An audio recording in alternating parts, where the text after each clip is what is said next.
the last legendary emperor. Have you ever wondered what it would be like to rule one of history's greatest empires while facing pandemics, brutal wars, and personal tragedies? This is the story of Marcus Aurelius, the last of Rome's 5 good emperors. A man who led with wisdom, resilience, and an unshakable sense of duty.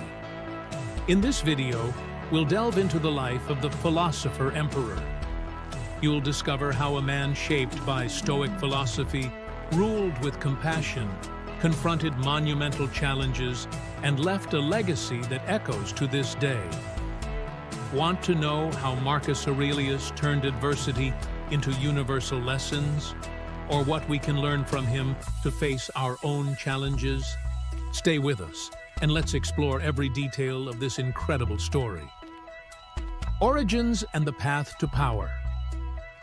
Marcus Aurelius was born on April 26, 121 CE, into one of the wealthiest families in Rome. His father, Marcus Annius Verus, was a respected senator, but he passed away when Marcus was only 3 years old. Raised by his mother, Domitia Lucilla, and his grandfather, Marcus grew up surrounded by immense wealth, but also with a strict education. His family's wealth came from olive oil trade in their Italo-Hispanic estates. From a young age, Marcus displayed an extraordinary passion for philosophy.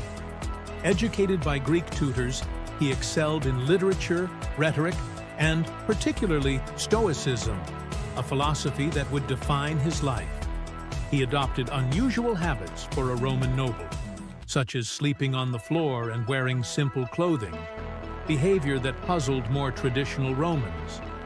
Marcus's destiny shifted when the Emperor Hadrian, lacking direct heirs, adopted Antoninus Pius, with the condition that Antoninus would adopt both Marcus Aurelius and Lucius Verus as his successors. This move placed Marcus in the imperial line, and he spent years being groomed for leadership. His relationship with Antoninus Pius and Lucius Verus.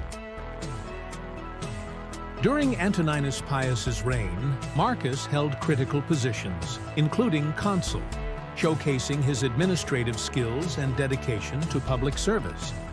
Antoninus treated Marcus like a son, and Marcus reciprocated with loyalty and respect. His dynamic with Lucius Verus was markedly different. While Marcus was introspective and philosophical, Lucius leaned towards indulgence and extravagance. The Philosopher Emperor and the beginning of his reign. In 161 CE, Marcus Aurelius ascended to the throne alongside Lucius Verus, marking the only time in Roman history when 2 emperors ruled jointly.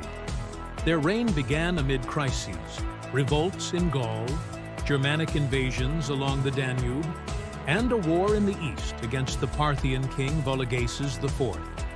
While Lucius led military campaigns in the east, Marcus managed the empire from Rome with exceptional prudence and skill. The war against the Parthians ended in victory, earning Lucius the title Parthicus Maximus, but it came at a cost.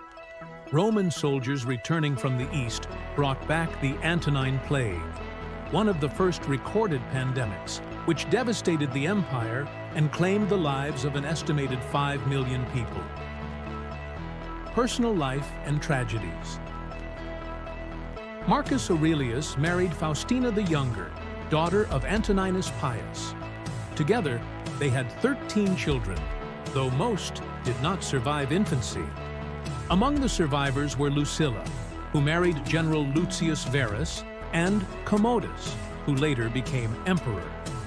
Despite profound personal losses, Marcus remained steadfast, guided by his Stoic beliefs, which taught him to accept adversity as part of the natural order. Economic and cultural achievements. Despite numerous challenges, Marcus proved to be an exceptional administrator. He increased the value of silver, stabilized the economy, and strengthened trade routes to the east. His reign saw the first direct contacts with China via the Silk Road and the export of Roman coins to India, showcasing his strategic vision for global commerce. Marcus also expanded the Roman Senate and introduced the cursus honorum for the equites, the knightly class, creating a system to groom the next generation of talented administrators. The wars and the Stoic general. In the later years of his reign, Marcus spent much of his time on military campaigns against the Germanic tribes and the Sarmatians. Leading from the front, he lived among his soldiers, inspiring them with his example. It was during these grueling campaigns that Marcus wrote his famous work, Meditations, a collection of personal reflections on virtue, duty, and finding peace amid chaos. Today, it is regarded as a masterpiece of Stoic philosophy and an enduring source of inspiration. Death and the end of the Pax Romana. In 169 CE, Lucius Verus died suddenly, possibly from the Antonine Plague, leaving Marcus as the sole ruler. Despite his declining health, Marcus continued to lead Rome until his death on March 17, 180 CE, during a military campaign in Pannonia Superior, modern-day Austria. He likely succumbed to a combination of illness and exhaustion. With his death, the Pax Romana, a 200-year period of relative peace and stability, came to an end. His son, Commodus, succeeded him, but his disastrous reign marked the beginning of Rome's decline. Legacy of the last great emperor. Marcus Aurelius is remembered not only as a wise and just ruler, but also as a philosopher whose teachings continue to resonate. His life exemplifies that power is not a privilege, but a responsibility. Even amid wars, pandemics, and personal losses, he governed with compassion and integrity, leaving a legacy that endures across millennia. Marcus Aurelius was not just an emperor.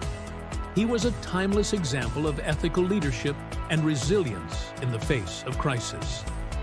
His life teaches us that even the greatest challenges can be met with courage and wisdom. Now, I ask you, what can we learn from Marcus Aurelius's wisdom to confront the challenges of our time? Share your thoughts in the comments, and don't forget to like and subscribe for more inspiring stories from history. Stay tuned. There's much more to come. And remember, like Marcus Aurelius, you too can find strength in the face of adversity. Stay curious.